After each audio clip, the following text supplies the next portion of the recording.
We're rolling. Welcome to the REI Rookies Podcast. The Real Estate Investing Rookies Podcast, episode number 86, where we invite you to follow us on our journey towards financial freedom using the power of real estate.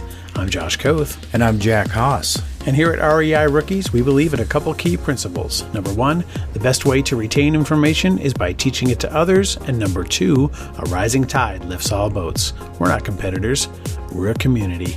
So let's get into some real estate investing. So we decided to do something that is a bit overdue, I think.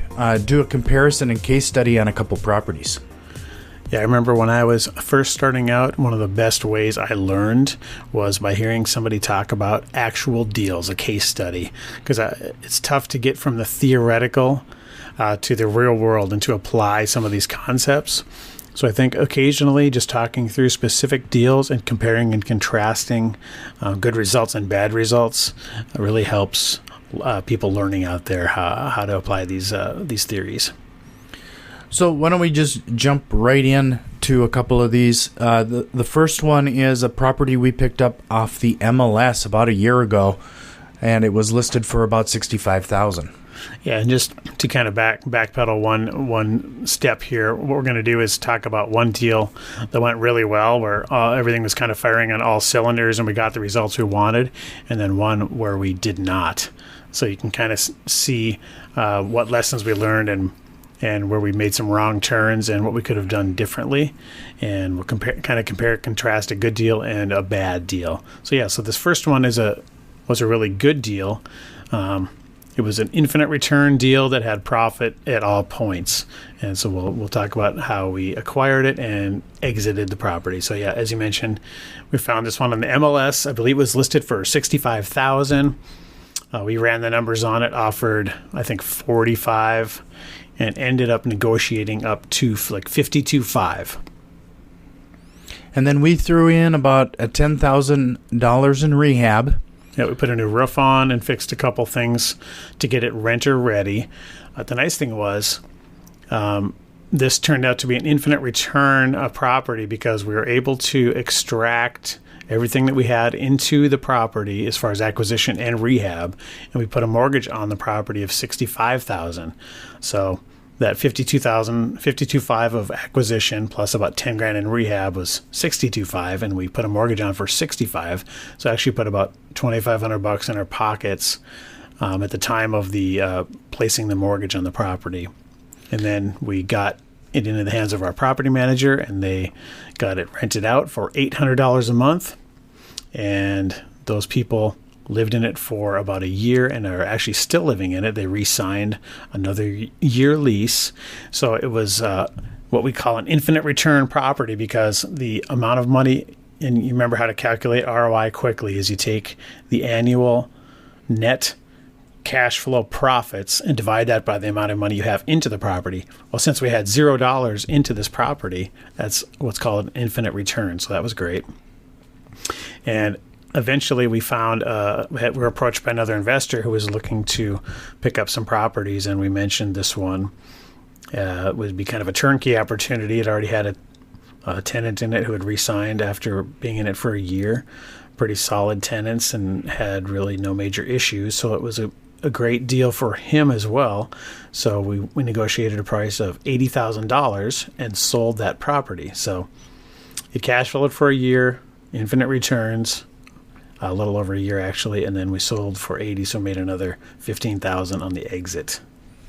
Yeah, that was a great example of what that can possibly do for you, and that infinite return thing is a bit of a unicorn, and it's great when we achieve it. The great exit there was, and I don't think we even really were planning on selling this one. It just happened to be a situation where we priced it at our walkaway price and met that person's needs at the time, and it was a win-win for everyone. Yeah, because it was still a good deal for him. He hit the 1% rule. Bought it for $80,000. It was rented for $800 a month. Already had a tenant in it. We had already done all the work and got it rent ready. So there's really not a lot of deferred maintenance needed for the foreseeable future. We did kind of the hard work of finding the property at a discount and fixing it up, getting a tenant in it. So for him, we closed, I believe, like on the first of a month, and he started getting cash flow immediately. And his return won't be infinite, but that's, like you said, it's kind of a unicorn, and we're the ones out there finding the deal. So we can get those once in a while, and while his return wasn't infinite, it's still a good return, and he didn't have to do much for it. All he had to do was kind of go shopping, right, and pick from a list we had for sale and say, well, this one looks good. It's in a price point I like. It gives me a good return, and I don't have to do anything, and it immediately is cash flowing from day one. Yeah, when we talk to potential sellers, like directly, we got this one off the MLS, but when we're talking to potential sellers, it's not necessarily the price that we're focused on. It's more the solution we're providing. That's the same situation when it comes to selling properties to other investors. We're really looking for a solution, and he needed a certain thing to happen. He had some money he had to place in a specific amount of time, so we were able to meet those needs. Yep, exactly. And just, being there, being top of mind, and being ready to perform when those opportunities present themselves. So that worked out. It was a win all the way around. And, we did the work of getting the property ready and the rehab. And that's really where we added value, was by preparing this property for a more passive investor to come along, purchase it, and off to the races he went. Well, that was that was the good scenario. Let's go to the dark side. Yeah, real estate isn't all sunshine and rainbows, right? Sometimes you strike out. We've all seen the show Flip or Flop, right? Sometimes they make $100,000 on a flip. Sometimes they lose money, right? Although they rarely show that. And we try to be as transparent as we can here. So when we have deals that don't go our way, we feel we learn a lot from those, or sometimes a lot more, actually, because you have to really kind of sit back and figure things out and figure out where did we take some wrong turns, what could we have done differently, and try to not repeat those same mistakes. So this is one of those cases. So this property was brought to us by another investor, and it was kind of quickly put together, and that's kind of where some of the the problems happened. Is we like to move really fast, and this is kind of I think where we tripped up, well, and specifically me tripped up, was this is a much newer property. So it had a thing, and I don't know if this is something around the country that other jurisdictions have, but it had a thing called special assessments. So sometimes properties that are, well, actually any property can have a special assessment. It's basically to cover the infrastructure under the ground or in the surrounding your property.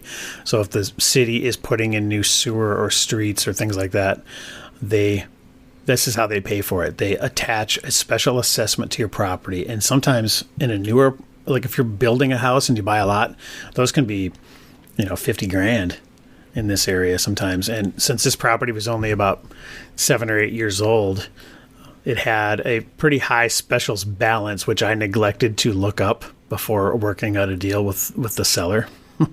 And when we looked it up, it was a little bit of a shock. Yeah, in the end, what ended up happening was we were finding it difficult to cash flow. There was a renter in that property already at $1,500 a month. The purchase price on this property was $150,000, which sounds good that it should cash flow, but because of those taxes and specials assessments, it caused some problems there. So we took it upon ourselves. The best exit was to try to get this one off the books. Yeah, and just to let people know, if they don't have the same thing in their jurisdiction, how the special assessments work is you have an overall principal balance, and then you have a minimum amount you're required to pay annually. So this was about $200 a month. So any renter or person buying it was going to have, either the landlord is going to have to make $200 extra cash flow somewhere to make up for that, or anyone buying it from you as an owner-occupant would have another $200 added to their mortgage payment to cover this special assessment payment. So that really was the wrench that was thrown into this property. And another unique situation was the lot was really big because it was up against a bike path. which was really nice as far as a selling point and, showing the property. It worked in our favor, but the special assessments are assessed based on the lot size. So even though this is kind of what we call a twin home, so it's, two side-by-side houses in one building, but they're sold as separate parcels. The problem there is there's a lot of similar properties, and ours was a little unique as far as being bigger, so it had a much higher balance.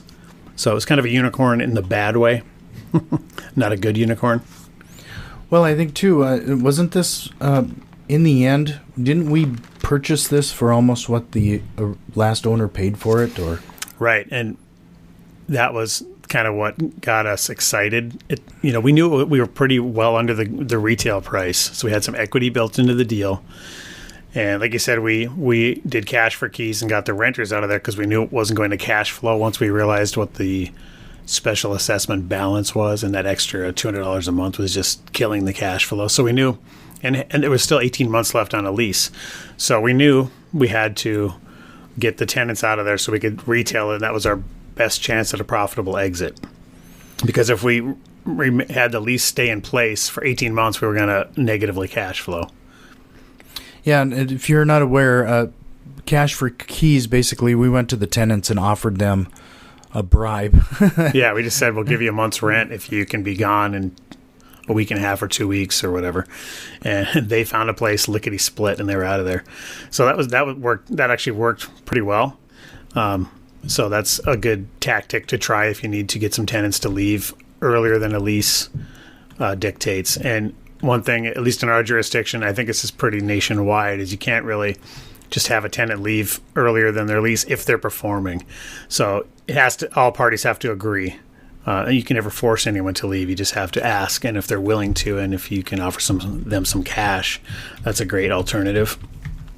And we knew also we had a little bit of there's up here in the upper Midwest, the market's very seasonal, and we wanted to make sure that we sold it before the cold weather hit, because things can really take a downturn when the weather gets cold. So we wanted the tenants out of there so we could do some rehab to it and get the property sold at retail and hopefully still exit with the property. Well, that's not quite exactly what happened.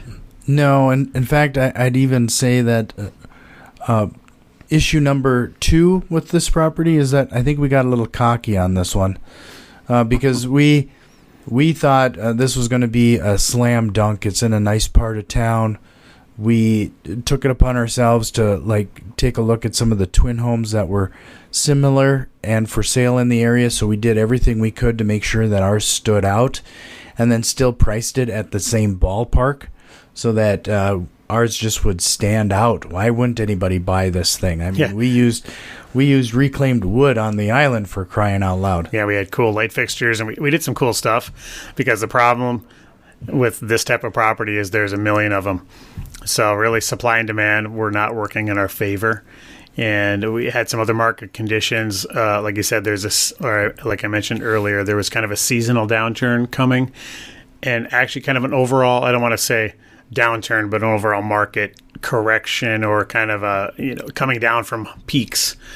So not really a downturn, but things were just not as flying off the shelves as hot as they were 6 months prior. So all those conditions kind of created the perfect storm of us not probably looking at a profit. And we were cocky. We thought for sure it was going to sell like the day of the open house, which was kind of silly looking back, because we had very horrible turnout for the open house, and then almost no showings. And that's never a good sign, right? You want at least some pretty good activity on your listing. If you're selling retail, if you're having consistent showings, then at least you have a shot of selling, right? Well, if people aren't even going to see the property, you have no shot.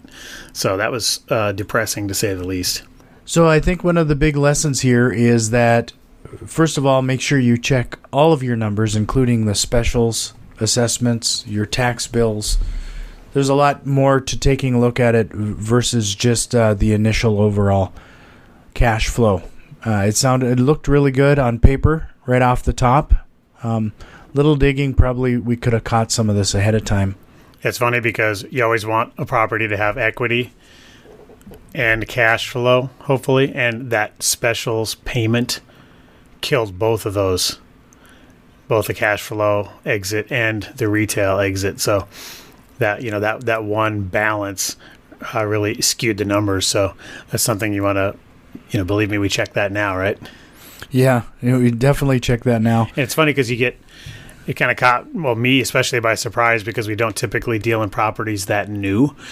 So usually the properties we're dealing with have, maybe $4,000 or $5,000 of specials balance, but this one had almost 20. So that was pretty significant. Yeah, and I think this is another example of when people don't want to work with others that come off as desperate.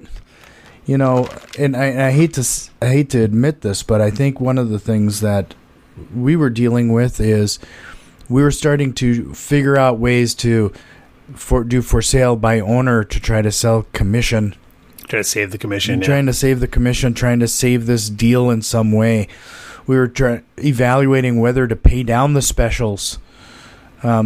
We reduced the price of the property, but for some reason people were really having a hard time with the specials, so we were even considering paying down some of the specials.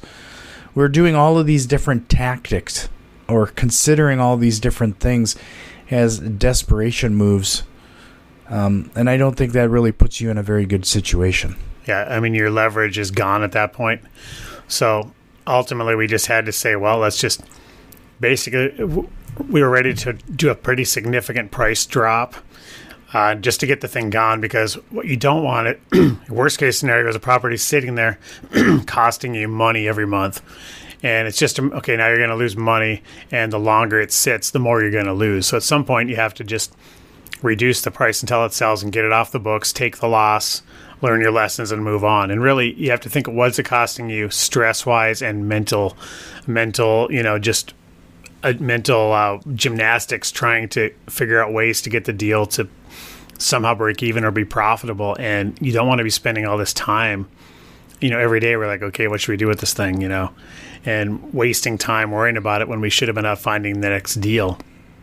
And right when we were about to do a pretty significant price drop again, we finally got an offer that, would allow us to kind of get out. I think we probably lost, a little bit when it's all said and done with carrying costs and everything else, but definitely not as significant of a loss as we would have taken had we done another price drop. So, thank God we got that, came in at the last second and saved us. And we'll finally get that property off the books.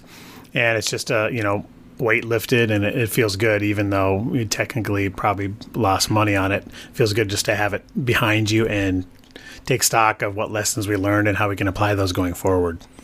Well, like we've said before, if we're not earning, we're learning. Yeah, right. So make sure you get your money's worth.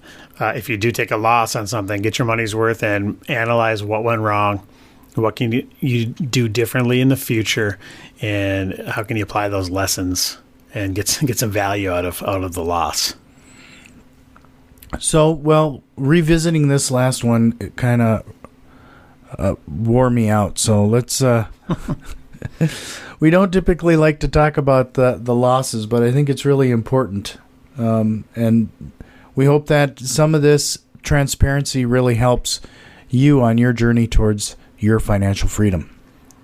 Yes, and if you like what you're hearing, head over to iTunes, subscribe, rate, and review the podcast. It really helps other rookie investors out there find the show. Hit us up on Facebook, Instagram, and Twitter at REI Rookies. And remember, get off the bench. And get into the game. We'll see you next time. Remember, they're not all home runs. I don't like to tell a man what to do with his money, but if you ain't investing in property, then you're dumber than a dummy. I'm not dumb. I'm smart. Well, buy property. That's my advice.